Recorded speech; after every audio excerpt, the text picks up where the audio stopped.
Pacers go up 2-0, okay? The Milwaukee Bucks, look, I watched the condensed version of the game. I got a couple of takes, okay? Kyle Kuzma is terrible. Just a 6'10" Tobias Harris, Michael Porter Jr. Doesn't have a winning mentality, doesn't have a playoff riser type of, he kind of just folds in the biggest moments, man. And he missed 2 wide open layups to start the game. Kyle Kuzma did. Doc Rivers was in a zone in the first quarter. He went zone in the first quarter.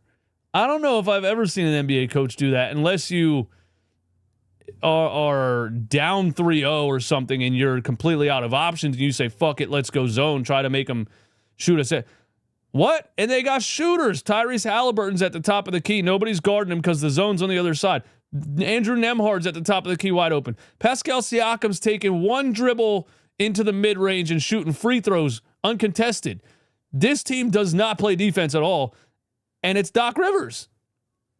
The vibe is so Doc Rivers. It's just a bunch of dudes out there. Here's the basketball. I don't know. Figure it out. It looks like there's no strategy. It looks like they don't practice. It looks like they don't watch film. And he doesn't know what he's doing because he doesn't put the work in to get the team to a point where they have a strategy they can win. So he just says, I don't know. I guess we'll just go zone in the first quarter. Doc Rivers is so bad. Okay. Then you got Kevin Porter Jr., who's a psychopath, who was released by the Cleveland Cavaliers a couple of years ago for complaining that somebody took his locker, and he apparently trashed the locker room and tried to fight everybody, and they just released him. Like, this guy's a maniac. Get him out of here. And he got re-signed in Houston, I think. Now he ends up on the Milwaukee Bucks somehow. He had an episode last night where he intentionally tripped somebody and got a technical foul. There's just so much dysfunction in the Milwaukee Bucks roster. There's no chance they come back and win this series. There's 0% chance they come back and win this series. I would put $10,000 on the Pacers right now if I were you. I won't do it, but if I were you, I would put $10,000 on the Indiana Pacers to win this series right now. This is so much fun watching a Doc Rivers team implode from all angles. I'm loving it so much. And I saw a tweet today that said, should Dame regret leaving Portland? He forced his way out of Portland. They weren't winning anything. He thought, I'm going to join Giannis. They had just won a championship 2 years before that. Everybody kind of ignores the fact that they traded Drew Holiday to get you. Drew Holiday's kind of one of the biggest reasons they won that championship. People hate when I say that, but he might be the best glue guy you can have on a team in the past 15 years, or however long he's been in the league. So Dame leaves Portland and is in another shitty situation where he, again, doesn't really have a chance to win anything. And he's going to end his career as now. He should have just stayed in Portland and never won anything. I don't know. But I think Damian Lillard is a great example of kind of what's wrong with the NBA in narrative terms or the view of it, because you can have a player, right, who scores 40, 50, 60, whatever, but never actually wins anything. Because why? Because the NBA goes towards this era of giving offensive players all this space, right? You're not allowed to touch them. You're not allowed to breathe on them. We want players to score a lot of points. It's more entertaining. It's going to make the game more global, all this stuff.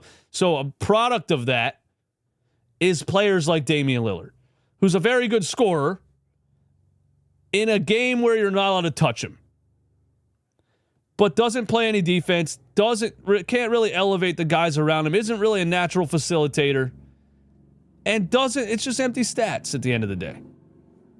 And Dame is Dame. He's a guy who's maybe averaged close to 30 points per game for his entire NBA career and never came close to winning anything.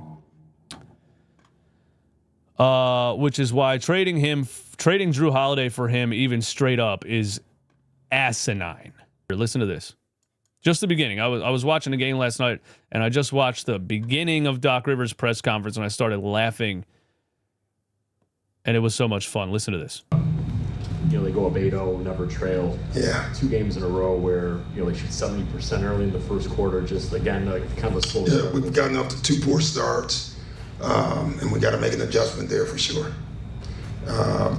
We've gotten off to 2 poor starts, and we need to make an adjustment there for sure. Okay, why didn't you make an adjustment after the first poor start? For sure. Turnovers. I think the difference in the game was the turnover game. He doesn't ever actually talk about his team. He just kind of lists excuses. I think they outscored us by 10. We lose by 8. A lot of unforced turnovers. I liked how we played tonight overall. Shot almost 50. We had a lot of unforced turnovers that cost us the game, but I liked how we played the game. I liked how we played tonight overall. Shot almost 51%. Here it is. Wait for it. And should have shot the ball better. Just wait for it. Even better. So I like where we're tracking. I like where we're tracking. I don't know what that means. I guess it's wait for it. To fall down 2-0. I mean, in a short series now at this point. So I look at it as a long series. We haven't played a home game. Yeah. So. The reporter said you're down 2-0, so it's a short series now, right? It's a 3-game series now, or it's a best of 5 now, right? Wait, it's a best of 2. If the Pacers win 2, you're done. It's a short series. He says, nah, I think it's a long series. Well, I mean, we're talking about math here, Doc. It's not a long series. You're down 2-0. It's a short series. You lost the first 2. It's a shorter series than a 7-game series. I mean, in a short series now at this point. So I look at it as a long series. We haven't played a home game. We haven't played a home game yet. Yeah, so it's almost like we're 2-8, and someone said, no one makes the playoffs when they're 2-8, but it's the same thing to me, right? We have to go home and take care of business. Yeah, he's delusional, man. The Bucks stand no chance at all. They might get swept. The roster is terrible. They have a coach in charge who has no strategy whatsoever. They don't play any defense. Nobody cares about anything. The Bucks are basically the Philadelphia 76ers 2.0. The culture from the top down is bad. The coach isn't helping that situation. Yeah, they're done for. They are tracking is the same as ramping up. They're done. I smell a sweep too, and I smell a Doc Rivers getting fired. But if they fire Doc Rivers, they would be paying 3 coaches' salaries, I think, which is insane to do. So maybe the owners say, you know what, we fucked up 4 times in a row now. We've cost ourselves a lot of money. Let's just see this contract through and see what happens. And Giannis is going to request a trade, and it's a disaster.